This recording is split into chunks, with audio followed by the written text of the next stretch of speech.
मैं सुन ली जी, सुन ली। ਨਿਆਣਿਆਂ ਦੀ ਆਵਾਜ਼ਾਂ ਆ ਰਹੀਆਂ, ਪਹਿਲਾਂ ਹੀ ਆਉਣ ਲੱਗ ਪਈਆਂ।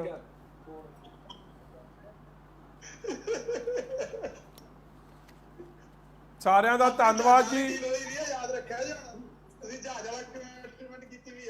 ठीक है ठीक है बराड़ साहब, जहाज़ों वाले बना दिओ, सब थोड़े कोल ही सारे जहाज।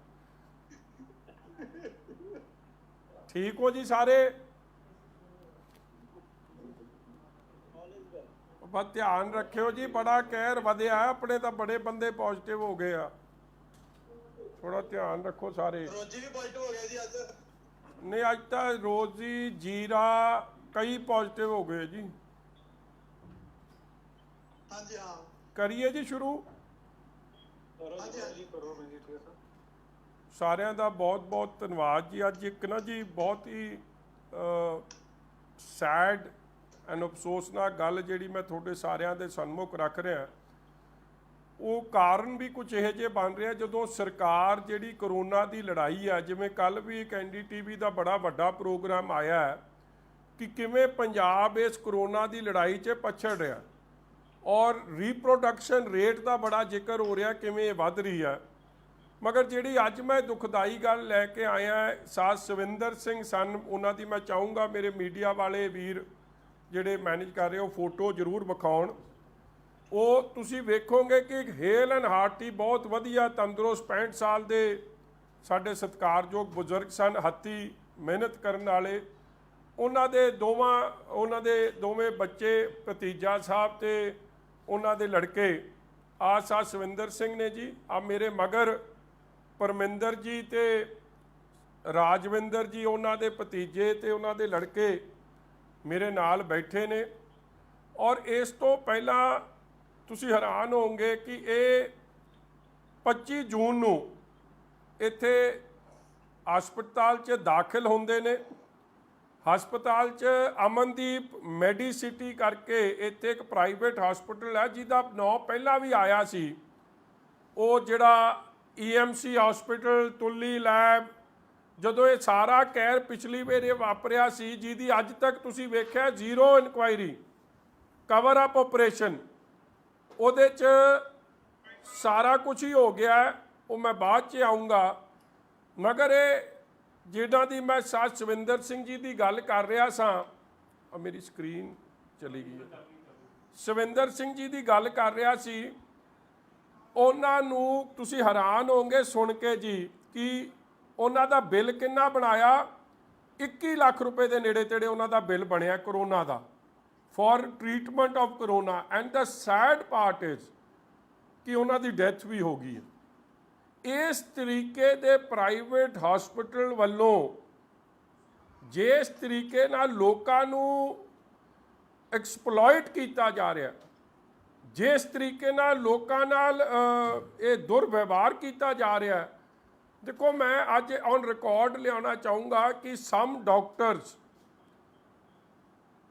इस मौके का फायदा उठा रहे हैं। अ लॉट ऑफ डॉक्टर्स, वड्डी गिनती च डॉक्टर्स भी और वड्डी गिनती च पैरामेडिक स्टाफ, नर्सिस बड़ी जिम्मेवारी नाल काम कर रहे हैं। मेरा उन्होंने सलाम है, मेरा सिजदा उन्होंने कि बहुत वधिया काम कर रहे हैं, दिन रात एक करके उन्होंने इस कोविड की लड़ाई च आपकी जान खतरे च पा के सेवा निभा रहे। और कई डॉक्टर बेचारे आपकी जवान इस लड़ाई च गवा भी बैठे। मगर कुछ प्राइवेट हस्पताल जिन्हां ने इस नूं एक मौका देख लिया कि धंधा करन दा समा वेख लिया।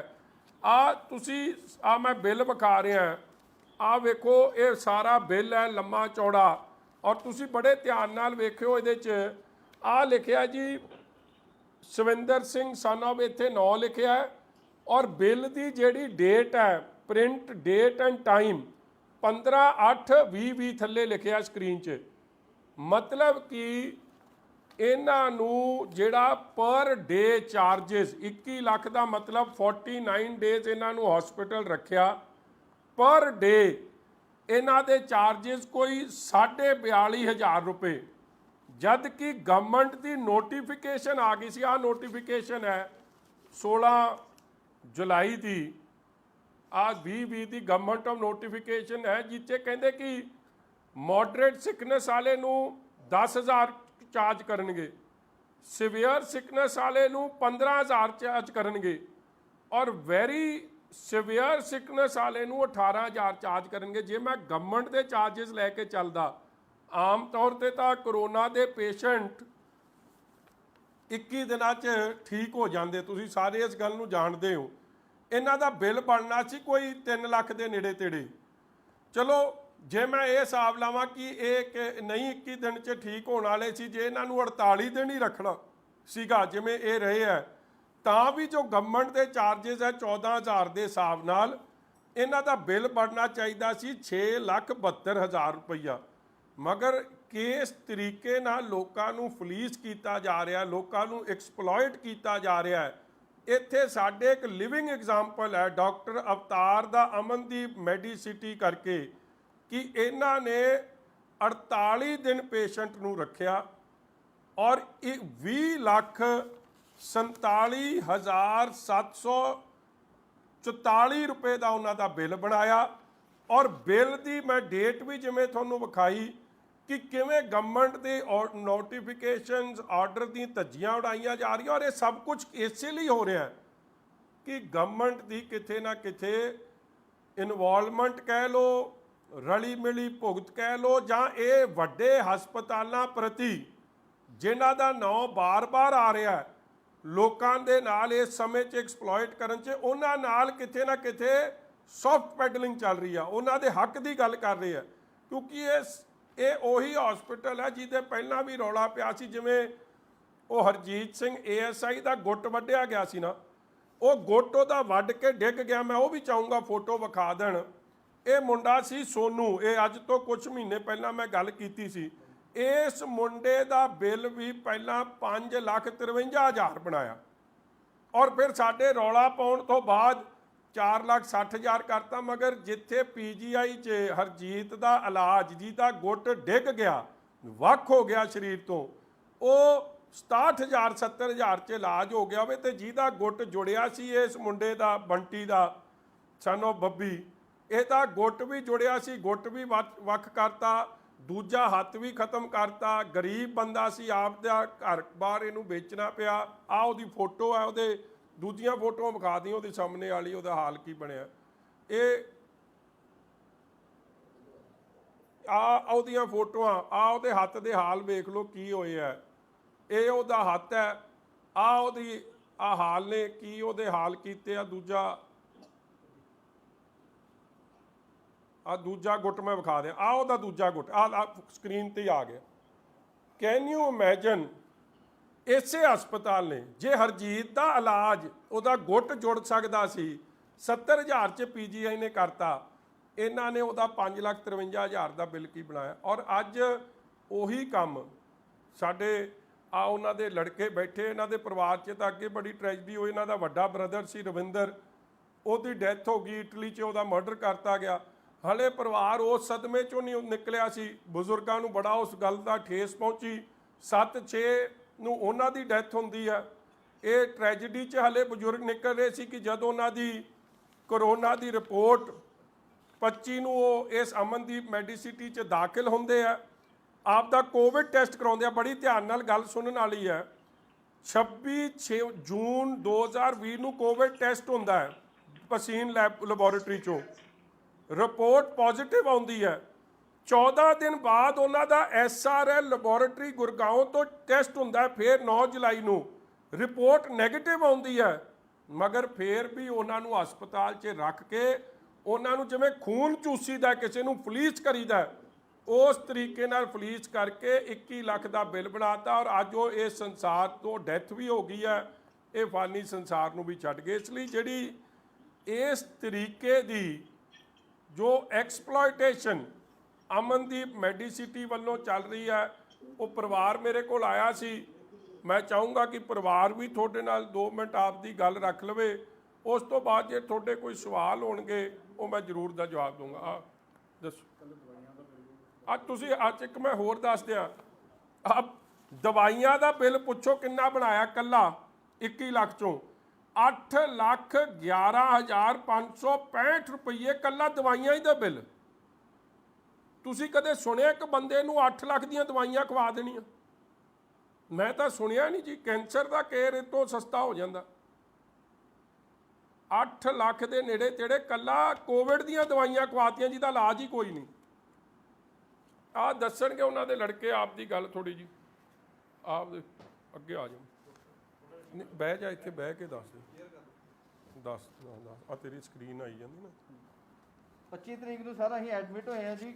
ਉਦੋਂ ਉਹਨਾਂ ਨੂੰ ਕੋਈ ਰੋਗ ਨਹੀਂ ਸੀਗਾ, ਸਿਰਫ ਇੱਕ ਮਤਲਬ ਸਾਹ ਦੀ ਪ੍ਰੋਬਲਮ ਤੋਂ ਇਲਾਵਾ। ਉਸ ਤੋਂ ਬਾਅਦ ਕੋਵਿਡ ਦਾ ਟੈਸਟ ਪੋਜ਼ਿਟਿਵ ਆਇਆ ਜੀ।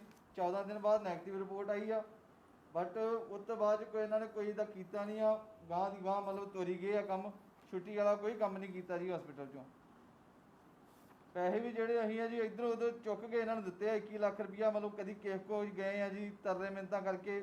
ਸਾਡੇ ਕੋਲ 21 ਲੱਖ ਰੁਪਈਆ ਵੀ ਅਵਾਰਡ ਬੜੀ ਮੁਸ਼ਕਿਲ ਕੀਤਾ ਹੈ ਜੀ। ਇਹਦੀਆਂ ਟ੍ਰਾਂਜੈਕਸ਼ਨਾਂ ਇਹਨਾਂ ਲਈਆਂ ਨੇ ਪੂਰੇ। ਇਹਨਾਂ ਮਤਲਬ 1 ਨੰਬਰ ਵਾਲੇ ਪੈਸੇ ਲਏ ਆ ਜੀ। 2 ਲੱਖ ਰੁਪਈਆ ਸਿਰਫ ਇਹਨਾਂ ਨੇ ਕੈਸ਼ ਲਿਆ ਸਾਡੇ ਕੋਲ। ਉਹ ਵੀ ਸਾਨੂੰ ਹਰਾਸ ਕਰਦੇ ਸੀਗੇ ਵੀ ਇੱਦਾਂ ਪਹਿਲਾਂ ਪੇਮੈਂਟ ਦਿਓ, ਫਿਰ ਸਾਨੂੰ ਮਤਲਬ ਅਸੀਂ ਗਾੜੀ ਇਹਨਾਂ ਨੂੰ ਕੋਈ ਮੈਡੀਸਿਨ ਟ੍ਰੀਟਮੈਂਟ ਵਗੈਰਾ ਦੇਣਾ ਹੈ ਜੀ। ਇਹ ਤਾਂ ਅੱਜ ਤੁਹਾਡੇ ਕੋਲ ਤਾਂ ਲੈ ਕੇ ਆਇਆ ਜੀ, ਇਨਸਾਫ ਦੀ ਮੰਗ ਕਰਨ ਵਾਸਤੇ ਆਇਆ ਪਰਿਵਾਰ ਜਿਹਦੇ ਫਾਦਰ ਦੀ ਵੀ ਡੈਥ ਹੋ ਗਈ ਹੋਵੇ, ਬ੍ਰਦਰ ਦੀ ਵੀ ਇੱਕ ਟ੍ਰੈਜੇਡੀ ਨਾਲ ਡੈਥ ਹੋ ਗਈ ਹੈ ਇਟਲੀ।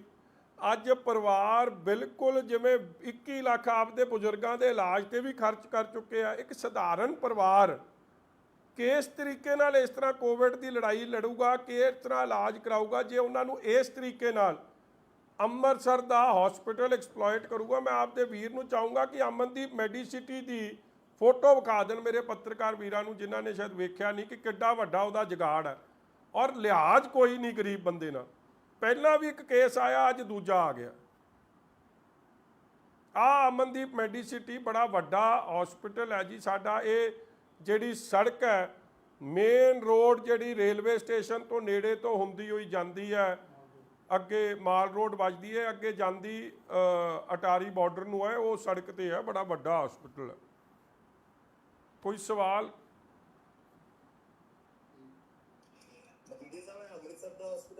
ਹਾਂਜੀ ਹਾਂਜੀ, ਅੰਮ੍ਰਿਤਸਰ ਦਾ ਕੇਸ ਹੈ ਜੀ ਇਹ। I was shocked to see 21 lakh ਦਾ ਬਿੱਲ।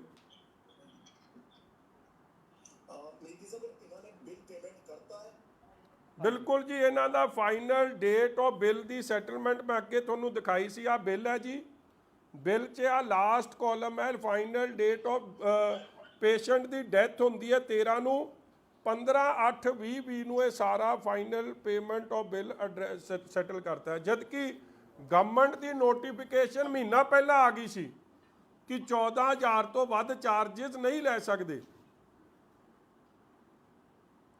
ਜੀ। ਇੱਕ ਐਗਜ਼ਾਮਪਲ ਸਮਝ ਜਾਵੇ ਇਸ ਤਰ੍ਹਾਂ ਦੇ ਪੰਜਾਬ ਦੇ ਵਿੱਚ ਪਤਾ ਨਹੀਂ ਕਿੰਨੇ ਕੇਸ ਹੋਣਗੇ ਜਿਹੜੇ ਇਹ ਤਾਂ ਹਾਈਲਾਈਟ ਹੋ ਗਿਆ ਕੇਸ, ਲੇਕਿਨ ਜਿਹੜੇ ਹਾਈਲਾਈਟ ਨਹੀਂ ਹੋ ਪਾ ਰਹੇ ਸਰਕਾਰ ਕਿਤੇ ਨਾ ਕਿਤੇ ਬੈਕਫੁੱਟ ਤੇ ਦਿਖਾਈ ਦੇ ਰਹੀ ਹੈਗੀ ਹੈ।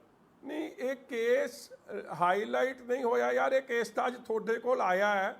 ਅਸੀਂ ਤਾਂ ਬੜੀ ਛੇਤੀ ਸ਼੍ਰੋਮਣੀ ਅਕਾਲੀ ਦਲ ਵੱਲੋਂ ਕੋਈ ਇੱਕ ਨੰਬਰ ਦੇਵਾਂਗੇ ਕਿ ਜਿਨ੍ਹਾਂ ਹਸਪੀਟਲਾਂ ਨੇ ਚੰਗਾ ਕੰਮ ਕੀਤਾ, ਡਾਕਟਰਾਂ ਨੇ ਚੰਗਾ ਕੰਮ ਕੀਤਾ, ਉਹਦਾ ਵੀ ਸਾਨੂੰ ਦੱਸੋ ਕਿ ਅਸੀਂ ਉਹਨਾਂ ਨੂੰ ਅਪਰੀਸ਼ੀਏਟ ਕਰੀਏ। ਕਿਉਂਕਿ ਮੈਂ ਬਾਰ-ਬਾਰ ਕਹਿ ਰਿਹਾ ਕਈ ਡਾਕਟਰਸ, ਨਰਸਿਸ, ਪੈਰਾਮੈਡੀਕਲ ਸਟਾਫ ਨੇ ਕਮਾਲ ਦਾ ਕੰਮ ਕਰਤਾ, ਮੇਰਾ ਸਿਜਦਾ ਉਹਨਾਂ ਦੇ ਅੱਗੇ। ਮਗਰ ਕੁਝ ਕਾਲੀਆਂ ਭੇਡਾਂ, ਕੁਝ ਲੋਕ ਜਿਨ੍ਹਾਂ ਨੇ ਲਿਟਰਲੀ ਇੱਕ ਕਸਾਈ ਦਾ ਕੰਮ ਕੀਤਾ ਇਸ ਔਖੇ ਵੇਲੇ 'ਚ, ਇਸ ਔਖੇ ਵੇਲੇ ਦਾ ਫਾਇਦਾ ਉਠਾਇਆ, ਉਹਨਾਂ ਦੇ ਖਿਲਾਫ, ਅਮਨਦੀਪ ਹਸਪੀਟਲ ਵਰਗੇ, ਮੈਡੀਸਿਟੀ ਵਰਗੇ, ਉਹਨਾਂ ਦੇ ਖਿਲਾਫ ਸਰਕਾਰ ਦਾ ਸੌਫਟ ਰਵੱਈਆ ਕਿਉਂ ਹੈ? ਤੁਸੀਂ ਸਿਆਣੇ ਹੋ, ਚਾਰजेस ਸਰਕਾਰ ਨੇ ਫਿਕਸ ਕਰਤੇ, ਫੇਰ ਵੀ ਅਗਲੇ ਨੂੰ 3 ਗੁਣਾ ਪੈਸੇ ਲੈਣ ਦਾ ਮਤਲਬ ਕੀ ਸੀ? ਔਰ ਮੈਂ ਅੱਗੇ ਜਿਵੇਂ ਗੱਲ ਦੱਸੀ ਹੈ ਕਿ ਜੇ ਸਰਕਾਰ ਦੇ ਜਿਹੜੇ ਚਾਰजेस ਦੇ ਹਿਸਾਬ ਨਾਲ ਜੇ ਉਹ ਹਸਪਤਾਲ ਰਹਿੰਦਾ 14,000 ਦੇ ਹਿਸਾਬ ਨਾਲ, ਤਾਂ ਵੀ ਉਹਦਾ ਬਿੱਲ 6,72,000 ਬਣਨਾ ਸੀ। ਮਗਰ ਉਹ ਤੋਂ ਲਿਆ ਗਿਆ 21 ਲੱਖ ਦੇ ਨੇੜੇ ਤੇੜੇ। ਇਹ ਕਿਹੜੀ ਗੱਲ ਦਾ ਇਨਸਾਫ ਹੈ? ਔਰ ਅੱਜ ਬੰਦੇ ਉਹਨਾਂ ਬਜ਼ੁਰਗਾਂ ਸਰਕਾਰ ਤਾਂ ਦਾਅਵਾ ਕਰਦੀ ਹੈ ਕਿ ਅਸੀਂ ਬੜਾ ਮਜੀਠੀਆ ਸਾਹਿਬ, ਸਰਕਾਰ ਤਾਂ ਦਾਅਵਾ ਕਰਦੀ ਹੈ ਵੀ ਅਸੀਂ ਦੇਖੋ ਕੈਂਪਿੰਗ ਵੀ ਕਰਤੀ ਹੈ, ਬੜੇ ਸਖਤ ਅਸੀਂ ਆਰਡਰ ਕਰਤੇ ਹੈ, ਹੁਣ ਨਿੱਜੀ ਹਸਪਤਾਲ ਲੁੱਟ ਨਹੀਂ ਕਰਨਗੇ। ਤੇ ਫਿਰ ਸਰਕਾਰ ਨੇ ਜੇ ਕਰਤਾ ਤੇ ਲੁੱਟ ਅਜੇ ਵੀ ਹੋਈ ਜਾਂਦੀ ਹੈ, ਫਿਰ ਰੋਕਣਾ ਕਿਹਨੇ ਹੈ? ਕੀ ਇਹਨਾਂ ਦਾ ਸਿਸਟਮ ਫੇਲੀਅਰ ਹੈ ਕਿ ਸਰਕਾਰ ਸਿਰਫ ਆਰਡਰ ਕਰਕੇ ਪੱਲਾ ਝੜ ਗਈ, ਜਾਂ ਫਿਰ ਹੇਠਾਂ ਇੰਪਲੀਮੈਂਟ ਦੇ ਵਿੱਚ ਕਮੀ ਹੈ, ਪ੍ਰਸ਼ਾਸਨ ਨਹੀਂ ਇਸ ਤੇ ਕੰਮ ਕਰ ਰਿਹਾ? ਦੇਖੋ ਜੀ, ਬੜੀ ਵੱਡੀ ਲੁੱਟ ਚੱਲ ਰਹੀ ਆ ਔਰ ਮੈਂ ਦੋ ਕਾਰਨ ਸਮਝਦਾ। ਕਈ ਜਗ੍ਹਾ ਤੇ ਫੇਲੀਅਰ ਹੈ, ਕਈ ਜਗ੍ਹਾ ਮਿਲੀ ਭੁਗਤ ਹੈ। ਸਰਕਾਰ ਦੇ ਆਲਾ ਵਜ਼ੀਰ ਵੀ ਜਦ ਇਹ ਜਿਹੇ ਹਸਪਤਾਲਾਂ ਦੇ ਲਾਇਸੈਂਸ ਰੱਦ ਨਹੀਂ ਕਰਦੇ, ਇਹ ਜਿਹੇ ਡਾਕਟਰਾਂ ਨੂੰ ਜਿਹੜੇ ਐਮਰਜੈਂਸੀ ਹਾਲਾਤ 'ਚ ਨਜਾਇਜ਼ ਫਾਇਦਾ ਉਠਾ ਰਹੇ ਲੋਕਾਂ ਦਾ, ਉਹਨਾਂ ਦੇ ਖਿਲਾਫ ਕਾਰਵਾਈ ਨਹੀਂ ਕਰਦੇ, ਤੇ ਫਿਰ ਬੜਾ ਸਪਸ਼ਟ ਹੁੰਦਾ ਹੈ ਕਿ ਇਹਨਾਂ ਨਾਲ, ਇਹ ਜਿਹੇ ਹਸਪਤਾਲਾਂ ਦੇ ਡਾਕਟਰਾਂ ਨਾਲ ਸਰਕਾਰ ਰਲੀ ਹੈ। ਔਰ ਤੁਸੀਂ ਵੇਖੋ, ਮੈਂ ਤਾਂ ਇੱਕ ਇੱਕ ਬਿੱਲ ਲੈ ਕੇ ਆਇਆ ਜੀ, ਇੱਕ ਇੱਕ ਬਿੱਲ ਚੁੱਕੀ ਫਿਰਦਾ ਕਿ ਮੇਰੇ ਤੋਂ ਜਿਹੜਾ ਮਰਜ਼ੀ ਵੱਡੀ ਤੋਂ ਵੱਡੇ ਡਾਕਟਰ, ਮੈਂ ਤਾਂ ਕਹੂੰਗਾ ਤਲਵਾਰ ਜੀ ਜਿਹੜੇ ਇਹਨਾਂ ਦੇ ਹੈੱਡ ਕਰ ਰਹੇ ਆ ਮਿਸ਼ਨ ਨੂੰ, ਹੈਲਥ ਦੇ ਨੂੰ, ਉਹ ਤਸੱਲੀ ਕਰ ਲੈਣ ਕਿ 8,11,000 ਦਾ ਕਿਹੜੀ ਦਵਾਈਆਂ ਖਵਾਤੀਆਂ ਉਹ ਸੁਰਿੰਦਰ ਸਿੰਘ ਜੀ ਨੂੰ, ਕਿ ਉਹਨਾਂ ਦਾ ਕਿਹੜੀ ਇਹ ਜਿਹੀ ਦਵਾਈ ਸੀ ਜਿਹੜੀ ਕੋਵਿਡ 'ਚ, ਜਦੋਂ ਇਲਾਜ ਹੀ ਕੋਈ ਨਹੀਂ। ਕੋਵਿਡ 'ਚ ਵਿਟਾਮਿਨ ਸੀ, ਪੈਰਾਸੀਟਾਮੋਲ, ਰੈਮਡੇਸਿਵਿਰ, ਆਹ 3-4 ਦਵਾਈਆਂ ਨੇ ਜਿਹੜੀਆਂ ਖਵਾ ਰਹੇ ਆ। ਔਰ ਉਹ ਜਿਹੜਾ ਇੱਕੋ ਰੈਮਡੇਸਿਵਿਰ ਜਿਹੜਾ ਉਹ ਹੈਗਾ ਟੀਕਾ ਜਾਂ ਉਹ ਦਿੰਦੇ ਆ, ਉਹ ਜ਼ਰੂਰ 2-3 ਟੀਕੇ ਵੱਧ ਤੋਂ ਵੱਧ 2 ਲੱਗਦੇ ਆ, ਉਹ 30-30,000 ਦੇ ਜ਼ਰੂਰ ਆਉਂਦੇ ਆ। ਤਾਂ ਵੀ ਇਹ ਬਿੱਲ ਕਿੱਥੋਂ ਬਣ ਗਿਆ? ਤੁਸੀਂ ਹੈਰਾਨ ਹੋਗੇ। ਇਹਦੇ 'ਚ ਮੈਂ ਕੱਢਿਆ 5 ਲੱਖ ਦੀਆਂ ਪੀਪੀ ਕਿੱਟਾਂ ਦਾ ਬਿੱਲ ਬਣਾ ਕੇ ਇਹਨਾਂ ਨੂੰ ਦੇਤਾ, ਜਦ ਕਿ ਪੀਪੀ ਕਿੱਟ ਆਪ ਖਰੀਦ ਕੇ ਆਉਂਦੇ ਸੀ।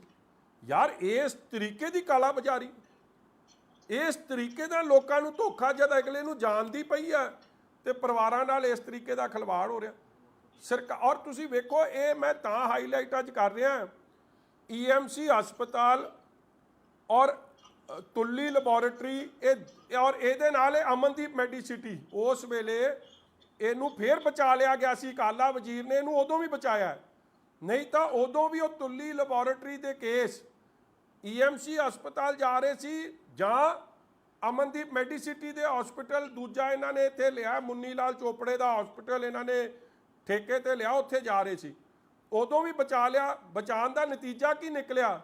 ਅੱਜ ਉਹ ਕੇਸ ਵਿਜੀਲੈਂਸ ਤੋਂ ਵਾਪਸ ਲੈ ਲਿਆ, SIT ਬਣਾਤੀ, SIT ਫੇਰ ਬੇਸਿੱਟੇ, ਜ਼ੀਰੋ ਰਿਜ਼ਲਟ ਉਹਦਾ। ਮਗਰ ਪੰਜਾਬ ਦੇ ਲੋਕ ਕਿਵੇਂ ਸਫਰ ਕਰ ਰਹੇ ਆ? ਦਰਦ ਸਮਝੋ ਯਾਰ। ਬਾਹਰ ਹਾਲ ਕੀ ਹੈ ਕੋਵਿਡ ਦਾ? ਪੇਸ਼ੈਂਟ ਨੂੰ ਕਮਰਾ ਨਹੀਂ ਮਿਲ ਰਿਹਾ, ਜੇ ਕਮਰਾ ਮਿਲ ਜਾਂਦਾ ਹੈ ਤੇ ਛੇਤੀ ਕਿਤੇ ਉੱਥੇ ਕੋਈ ਪੁੱਛ ਨਹੀਂ ਰਿਹਾ ਕਈ ਥਾਵਾਂ ਤੇ। ਹਾਂ, ਕਈ ਥਾਵਾਂ ਤੇ ਸਰਕਾਰੀ ਡਾਕਟਰ ਸਾਡੇ ਦਿਨ ਰਾਤ ਇੱਕ ਕਰਕੇ, ਕਈ ਪ੍ਰਾਈਵੇਟ ਡਾਕਟਰ ਵੀ ਬਹੁਤ ਵਧੀਆ ਸੇਵਾ ਨਿਭਾ ਰਹੇ ਆ, ਮਗਰ ਕੁਝ ਜਿਹੜੇ ਇਸ ਤਰੀਕੇ ਦੇ ਨਾਲ ਐਕਸਪਲੋਇਟ ਕਰ ਰਹੇ ਆ ਲੋਕਾਂ ਨੂੰ, ਉਹਨਾਂ ਨੂੰ ਨਹੀਂ ਬਖਸ਼ਿਆ ਜਾਣਾ ਚਾਹੀਦਾ। ਬਿਲਕੁਲ ਉਹਨਾਂ ਦੇ ਖਿਲਾਫ ਸਖਤ ਤੋਂ ਸਖਤ ਕਾਰਵਾਈ ਹੋਣੀ ਚਾਹੀਦੀ। ਜੇ ਸ਼ੁੱਡ ਵੀ ਲਾਇਸੈਂਸ ਕੈਂਸਲ ਹੋਣ, ਪਰਚਾ ਦਰਜ। ਸੈਕਟਰੀ ਹੈਲਥ ਲਗਾਤਾਰ ਹੀ ਜਿਹੜੀਆਂ ਇਹਨਾਂ ਨੂੰ ਵਾਚ ਵੀ ਕਰ ਰਹੇ ਸੀਗੇ, ਤੇ ਕੱਲ ਉਹਨਾਂ ਦਾ ਬਦਲੀ ਕਰ ਦਿੱਤੀ ਗਈ ਹੈ ਮੰਤਰੀ ਤੇ ਸੈਕਟਰੀ ਦੀ। ਵਿਸ਼ਾਲ ਜੀ, ਤੁਹਾਨੂੰ ਪਤਾ ਸੀ ਕਿ ਮੰਤਰੀ ਨੇ ਬੜੇ ਚਿਰ ਦਾ ਪ੍ਰੈਸ਼ਰ ਬਣਾਇਆ ਹੋਇਆ ਸੀ ਕੈਪਟਨ ਅਮਰਿੰਦਰ ਸਿੰਘ ਜੀ 'ਚ ਕਿ ਸੈਕਟਰੀ ਨੂੰ ਬਦਲੋ। ਜਦੋਂ ਦੀ ਉਹ ਸੈਕਟਰੀ ਨੇ ਇਹਨਾਂ ਦਾ ਖੁਲਾਸਾ ਕੀਤਾ ਸੀ, ਉਹ ਬਰੂਫੀਨੋਰਫਿਨ ਜਿਹੜੀਆਂ ਡਰੱਗ ਐਡਿਕਟਸ ਵਾਸਤੇ ਜਿਹੜੀ ਦਵਾਈ ਜਾਂਦੀ ਸੀ, 5 ਕਰੋੜ ਟੈਬਲੇਟ ਜਿਹੜੀ ਖੁਰਤ-ਬੁਰਤ ਹੋਈ ਹੈ, ਜਿਹਦੀ ਇਨਫੋਰਸਮੈਂਟ ਡਾਇਰੈਕਟੋਰੇਟ ਦੀ ਇਨਕੁਆਇਰੀ ਖੁੱਲ ਗਈ ਹੈ, ਕੋਈ 400 ਕਰੋੜ ਦਾ ਘਪਲਾ ਹੈ। ਜਿਸ ਦਿਨ ਦਾ ਅਨੁਰਾਗ ਅਗਰਵਾਲ ਨੇ ਉਸ ਗੱਲ ਨੂੰ ਉਜਾਗਰ ਕੀਤਾ ਸੀ, ਉਸ ਦਿਨ ਤੋਂ ਹੀ ਵਾਜ਼ ਅੰਡਰ ਪ੍ਰੈਸ਼ਰ। ਇਹ ਤਾਂ ਪਤਾ ਸੀ ਕਿ ਸਰਕਾਰ ਨੇ ਉਹਨੂੰ ਕੱਢ ਦੇਣਾ, ਮਗਰ ਜੇ ਉਦੋਂ ਕੱਢਦੇ ਤੇ ਰੌਲਾ ਵੱਧ ਪੈਣਾ ਸੀ। ਮਹੀਨਾ 2 ਮਹੀਨੇ ਤੋਂ ਬਾਅਦ ਕੱਢਤਾ। ਔਰ ਹੈਲਥ ਸਰਵਿਸਿਜ਼, ਤੁਸੀਂ ਤੁਹਾਡੇ ਸਾਹਮਣੇ ਕੀ ਹੋ ਰਿਹਾ? Can everybody come to the media? ਇਹ ਜੇ ਹਜ਼ਾਰਾਂ ਹੀ ਕੇਸ ਪੰਜਾਬ 'ਚ ਹੁਣ ਪੈਦਾ ਹੋ ਗਏ ਜਿਨ੍ਹਾਂ ਨਾਲ ਕਿੱਡੀ ਬੇਇਨਸਾਫੀ ਹੋਈ ਹੈ। ਮਜੀਠੀਆ ਦਾ ਮੇਰਾ ਸਵਾਲ ਹੈ ਕਿ कहते हैं ਇਹਨਾਂ ਨੂੰ ਕੋਈ ਹੋਰ ਬਿਮਾਰੀ ਤਾਂ ਨਹੀਂ ਸੀ? ਮੈਂ ਨਾ ਜੀ, ਇਹ ਮੈਂ ਤਦੇ ਤੁਹਾਨੂੰ ਫੋਟੋ ਵਿਖਾਈ ਆ ਉਹਨਾਂ ਦੀ, ਉਹ ਦੂਜੀ ਫੋਟੋ ਵੀ ਵਿਖਾ ਦੀ। ਤੰਦਰੁਸਤ ਸਨ, ਵਧੀਆ ਤੁਰੇ ਫਿਰਦੇ ਸਨ, ਸਾਰੀਆਂ ਰਿਪੋਰਟਾਂ, ਸਾਰੇ ਐਕਸਰੇ, ਮੈਂ ਤਦੇ ਕਹਿ ਰਿਹਾ ਕਿ ਤਲਵਾਰ ਸਾਹਿਬ ਤੋਂ ਚੈੱਕ ਕਰਾ ਲਿਓ ਕਿ ਜਿਹੜਾ ਬੰਦਾ ਐਡਾ ਵਧੀਆ ਤਰੀਕੇ ਨਾਲ ਤੁਰਿਆ ਫਿਰਦਾ ਸੀ, ਸਭ ਕੁਝ ਠੀਕ ਸੀ, ਉਹਨੂੰ ਤੁਸੀਂ ਕਿਹੜੀ ਇਹ ਜਿਹਾ ਇਲਾਜ ਕਰਤਾ ਜਿਹਦਾ ਇਲਾਜ ਹੀ ਕੋਈ ਨਹੀਂ। ਆਹ ਉਹਨਾਂ ਦੀ ਫੋਟੋ ਹੈ ਜੀ ਵਿਚਕਾਰਲੀ, ਸਵਿੰਦਰ ਸਿੰਘ ਜੀ ਦੀ। ਇਹਨਾਂ ਨੂੰ ਕਿਹੜੀ ਬਿਮਾਰੀ ਤੁਹਾਨੂੰ ਜਾਪਦੀ ਹੈ? ਨਹੀਂ ਜੀ, ਨਹੀਂ ਸੀ ਜੀ, ਨਹੀਂ ਸੀ। ਜੋ ਮੈਂ ਕਰਾਇਆ ਨਹੀਂ ਸੀ। ਔਰ ਕੋਵਿਡ 'ਚ ਪੋਜ਼ਿਟਿਵ ਆਏ 14 ਦਿਨ ਬਾਅਦ ਨੈਗੇਟਿਵ ਆ ਗਏ, ਤਾਂ ਵੀ ਨਹੀਂ ਹਸਪੀਟਲ ਨੇ ਛੱਡਿਆ। ਅੱਛਾ ਇਹਨਾਂ ਦੀ ਵੈਂਟੀਲੇਟਰ ਜਾਂ ਕੈਪ ਲਾਉਂਦੀ ਹੈ ਤਾਂ ਕੈਪ ਲਾਉਣ ਦਾ ਮਕਸਦ ਇਹ ਹੁੰਦਾ ਹੈ ਕਿ ਉਹ ਵੀ ਪਹਿਲਾਂ ਜਾਣਦੇ ਹੁੰਦੇ ਨੇ ਕਿਤੇ ਆਮ ਗਰੀਬ ਲੋਕਾਂ ਦੀ ਲੁੱਟ ਨਾ ਹੋਵੇ। ਪਰ ਜੇ ਸਰਕਾਰ ਨੇ ਕੈਪ ਲਾਤਾ ਉਹਦੇ ਤੇ ਨਿਗਰਾਨੀ ਠੀਕ ਨਹੀਂ ਕੀਤੀ ਹੈਗੀ ਜਾਂ ਫਿਰ ਮਨਸ਼ਾ ਨਹੀਂ ਸੀ। ਨਹੀਂ, ਬਿਲਕੁਲ ਨਿਗਰਾਨੀ ਨਹੀਂ ਠੀਕ ਹੋਈ ਜੀ। ਆ ਗਵਰਨਮੈਂਟ ਦਾ ਆਰਡਰ ਹੈ, government of Punjab, department of health and family welfare 16/7/20 ਦਾ, ਔਰ ਇਸ ਆਰਡਰ 'ਚ ਤਿੰਨੇ ਰੇਟਸ ਬੜੇ ਕਲੀਅਰਲੀ ਲਿਖੇ ਆ। ਔਰ ਇਹਨਾਂ ਨੂੰ ਮੈਂ ਤੁਹਾਨੂੰ ਦੱਸਦਾ ਕਿ ਵੈਂਟੀਲੇਟਰ ਦੀ ਲੋੜ ਵੀ ਨਹੀਂ ਪਈ ਸੀ, ਵਾਜ਼ ਔਨ ਆਕਸੀਜਨ ਦੀ ਲੋੜ ਪੈਂਦੀ ਸੀ। ਸੋ ਹੀ ਵਾਜ਼ ਨਾਟ ਵੈਰੀ ਸੀਵੀਅਰ ਸਿਕਨੈਸ ਨਹੀਂ ਸੀ, ਸੀਵੀਅਰ ਸਿਕਨੈਸ ਸੀ ਇਕੱਲੀ। ਔਰ ਤਾਂ ਵੀ ਕੀ ਕੀਤਾ ਹੈ ਨਾ ਡਿਸਟ੍ਰਿਕਟ, ਅਸਲ 'ਚ ਜੀ ਡਿਸਟ੍ਰਿਕਟ ਐਡਮਿਨਿਸਟ੍ਰੇਸ਼ਨ ਔਰ ਸਾਡੇ ਜਿਹੜੇ ਕਈ ਲੋਕ ਹੈ ਕਾਂਗਰਸ ਦੇ, ਉਹ ਡਾਕਟਰ ਜਿਹੜੇ ਹੈਗੇ ਅਮਨਦੀਪ ਮੈਡੀਸਿਟੀ ਵਾਲੇ, ਉਹਨਾਂ ਨਾਲ ਇੱਕ ਗੱਲ ਹੈ, ਇੱਥੇ ਨਹੀਂ ਕਿਸੇ ਨੇ ਕਾਰਵਾਈ ਕਰਨੀ ਜਦ ਤੱਕ ਇੰਡੀਪੈਂਡੈਂਟ ਇਨਕੁਆਇਰੀ EMC ਹਸਪਤਾਲ ਆ ਮੈਡੀਸਿਟੀ ਜਿਹੜਾ ਅਮਨਦੀਪ ਮੈਡੀਸਿਟੀ ਇਹਦੀ ਨਹੀਂ ਹੋਊਗੀ, ਇਹਨਾਂ ਦੇ ਖਿਲਾਫ ਕੋਈ ਐਕਸ਼ਨ ਨਹੀਂ ਕਰਨਾ, ਇਹਨਾਂ ਨੂੰ ਕਲੀਨ ਚਿੱਟੀ ਦੇਈ ਜਾਣੀ ਹੈ ਬਾਰ-ਬਾਰ। ਔਰ ਲੋਕੀ ਹਰਾਸ ਹੋਣਗੇ, ਲੋਕੀ ਐਕਸਪਲੋਇਟ ਹੋਣਗੇ। ਅਤੇ ਇਹਦਾ ਹਾਲ ਫਿਰ ਕੀ ਹੈਗਾ ਜੀ, ਕਿਉਂਕਿ ਸਰਕਾਰ ਨੇ ਤਾਂ ਕਰਨੀ ਨਹੀਂ ਹੈਗੀ। ਨਹੀਂ ਦੇਖੋ, ਅੱਜ ਤਾਂ ਮੈਂ ਤੁਹਾਡੇ ਕੋਲ ਅਪੀਲ ਲੈ ਕੇ ਆਇਆ ਜੀ। ਪਰਿਵਾਰ ਬੜਾ ਦੁਖੀ ਆ, ਬੜਾ ਡਿਸਟ੍ਰੈਸ 'ਚ ਹੈ। They have lost their son also. ਆ ਹੁਣੇ ਹੀ ਇਜ਼ ਲੋਸਟ ਹਿਜ਼ ਬ੍ਰਦਰ, ਜਿਵੇਂ ਮੈਂ ਤੁਹਾਨੂੰ ਕਿਹਾ ਜੂਨ ਦੇ ਮਹੀਨੇ 'ਚ। ਬਜ਼ੁਰਗਾਂ ਦੀ ਹੁਣ ਅਗਸਤ 'ਚ ਡੈਥ ਹੋ ਗਈ ਆ, ਔਰ ਅੱਜ 21 ਲੱਖ ਦਾ ਉਹਨਾਂ ਦਾ ਬਿੱਲ ਬਣ ਗਿਆ। ਕੇਸ ਤੁਸੀਂ ਕਿੰਨੀ ਦੁਨੀਆ ਨੂੰ ਮਿਲਦੇ ਹੋ, ਤੁਸੀਂ ਸੁਣਿਆ ਜੀ ਕਿਸੇ ਹਸਪਤਾਲ ਨੇ 21 ਲੱਖ ਦਾ ਕਰੋਨਾ ਦੇ ਇਲਾਜ ਦਾ ਬਿੱਲ ਬਣਾਇਆ ਹੋਵੇ ਜਿਹਦਾ ਇਲਾਜ ਹੀ ਕੋਈ ਨਹੀਂ? ਇਨਸਾਫ ਦੀ ਮੰਗ ਲੈ ਕੇ ਆਏ ਆ। ਇਸ ਤੋਂ ਬਾਅਦ ਪਰਿਵਾਰ ਨਾਲ ਸਲਾਹ ਕਰਕੇ ਮੈਂ ਤਾਂ ਇਹ ਮੁੱਦੇ ਨੂੰ ਅੱਜ ਤੁਸੀਂ ਚੌਥਾ ਪਾਵਾਂ ਡੈਮੋਕ੍ਰੇਸੀ ਦੇ ਤੁਹਾਡੇ ਸਮਕਸ਼ ਰੱਖਿਆ। ਇਸ ਤੋਂ ਬਾਅਦ ਹਰ ਫੋਰਮ ਤੇ ਇਸ ਨੂੰ ਉਠਾਵਾਂਗੇ, ਔਰ ਅਸੀਂ ਚਾਹਾਂਗੇ ਕਿ ਇਹਨਾਂ ਨਾਲ ਇੰਡੀਪੈਂਡੈਂਟ ਇਨਕੁਆਇਰੀ, ਜਿਸ 'ਚ ਸਰਕਾਰ ਦਾ ਦਬਾਅ ਨਹੀਂ, ਕਿਉਂਕਿ ਸਰਕਾਰ ਦੇ ਕਈ ਵਜ਼ੀਰ ਤਾਂ ਇਹ ਜਿਹੇ ਹਸਪਤਾਲਾਂ ਦੀ ਮਦਦ ਤੇ ਹੋਏ ਆ, ਕਿਉਂਕਿ ਉਹਨਾਂ ਨੂੰ ਕੋਈ ਪਤਾ ਨਹੀਂ ਖਰਚਾ ਪਾਣੀ ਮਿਲਦਾ, ਰੱਬ ਜਾਣਦੇ ਕੀ ਉਹਨਾਂ ਦੀ ਸੈਟਿੰਗ ਆ, ਤਾਂ ਉਹ ਦੱਸ ਸਕਦੇ, ਮੈਨੂੰ ਕੀ ਪਤਾ ਜੀ। ਮਗਰ ਲੋਕਾਂ ਨੂੰ ਇਨਸਾਫ ਨਹੀਂ ਮਿਲ ਰਿਹਾ।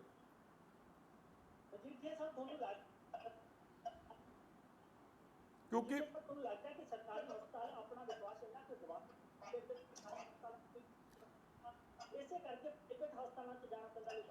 ਨਹੀਂ ਦੇਖੋ, ਇੱਕ ਮੈਂ ਤੁਹਾਨੂੰ ਜ਼ਰੂਰ ਦੱਸੂਗਾ ਜੀ, ਕਈ ਸਰਕਾਰੀ ਹਸਪਤਾਲ ਬਹੁਤ ਵਧੀਆ ਕੰਮ ਕਰ ਰਹੇ, ਉਹਨਾਂ ਨੇ ਪ੍ਰੈਸ਼ਰ ਵੀ ਬੜਾ ਹੈ। ਕਈ ਸਰਕਾਰੀ ਡਾਕਟਰ ਵਧੀਆ ਕੰਮ ਕਰ ਰਹੇ। ਹਾਂ, ਕੁਝ ਬੰਦੇ ਉੱਥੇ ਜ਼ਰੂਰ ਗੜਬੜ ਕਰਦੇ ਆ, ਕੁਝ ਪ੍ਰੋਬਲਮਾਂ ਜ਼ਰੂਰ ਆ ਰਹੀਆਂ, ਕਿਉਂਕਿ ਜਿਹੜਾ ਹੈਲਥ ਦਾ ਇਨਫਰਾਸਟ੍ਰਕਚਰ ਸੂਬੇ ਦਾ ਹੈ ਉਹ ਤਾਂ ਹੈ, ਬਟ ਡਾਕਟਰਸ ਬੜਾ ਚੰਗਾ ਕੰਮ ਕਰ ਰਹੇ ਆ, ਸਰਕਾਰ ਦੀ ਸਪੋਰਟ ਦੇ ਬਾਵਜੂਦ ਕਰ ਰਹੇ ਆ। ਸਰਕਾਰ ਭਾਵੇਂ ਉਹਨਾਂ ਨੂੰ ਕਿਸੇ ਤਰੀਕੇ ਦੀ ਸਪੋਰਟ ਨਹੀਂ ਕਰ ਰਹੀ, but still they are doing it. ਤੁਸੀਂ ਦੇਖਿਆ ਹੀ ਆ, ਕਈ ਜਿਹੜੀਆਂ ਵਿਚਾਰੀਆਂ ਨਰਸਾਂ ਨੇ, ਕੱਚੀਆਂ ਨੇ, ਉਹ ਪੱਕੇ ਹੋਣ ਦੀ ਗੱਲ ਕਰਦੀਆਂ, ਮਗਰ ਆਪਦੀ ਡਿਊਟੀ 'ਚ ਤਾਂ ਨਹੀਂ ਕਤਾਈ ਕਰ ਰਹੇ। ਜਾਂ ਜਿਹੜੀਆਂ ਆਸ਼ਾ ਵਰਕਰਸ ਆ, ਉਹ ਆਪਦੀ ਡਿਊਟੀ 'ਚ ਤਾਂ ਨਹੀਂ ਕਤਾਈ ਕਰ ਰਹੀਆਂ। ਉਹਨਾਂ ਨੇ ਦਿਨ ਰਾਤ ਇੱਕ ਲਾਇਆ ਪੰਜਾਬ ਵਾਸਤੇ, ਮਗਰ ਸਰਕਾਰ ਦੀ ਕਮੀ ਪੇਸ਼ੀ ਤੁਹਾਡੇ ਸਾਹਮਣੇ। ਜੇ ਤੁਸੀਂ ਆਰਡਰ ਕੱਢਿਆ ਹੀ ਕੀ ਹੈ, ਜੇ ਤੁਸੀਂ ਆਰਡਰ ਇੰਪਲੀਮੈਂਟ ਨਹੀਂ ਕਰ ਸਕਦੇ, ਜੇ ਲੋਕਾਂ ਨੂੰ ਇਸ ਤਰੀਕੇ ਨਾਲ ਐਕਸਪਲੋਇਟ ਹੋਣਾ ਹੈ, ਤੇ ਫਿਰ ਇਹ ਜਿਹੇ ਆਰਡਰਾਂ ਦਾ ਕੀ ਫਾਇਦਾ? ਕਿਤਾਬ ਬੇਕਾਲੀ ਕਰੀਏ ਜਾਂਦੇ ਹੋ, ਐਵੇਂ ਆਰਡਰ ਤੇ ਆਰਡਰ ਕੱਢੀ ਜਾਂਦੇ ਹੋ, ਜਿਨ੍ਹਾਂ ਆਰਡਰਾਂ ਦਾ ਮਤਲਬ ਹੀ ਕੋਈ ਨਹੀਂ ਥੱਲੇ ਗਰਾਊਂਡ ਤੇ।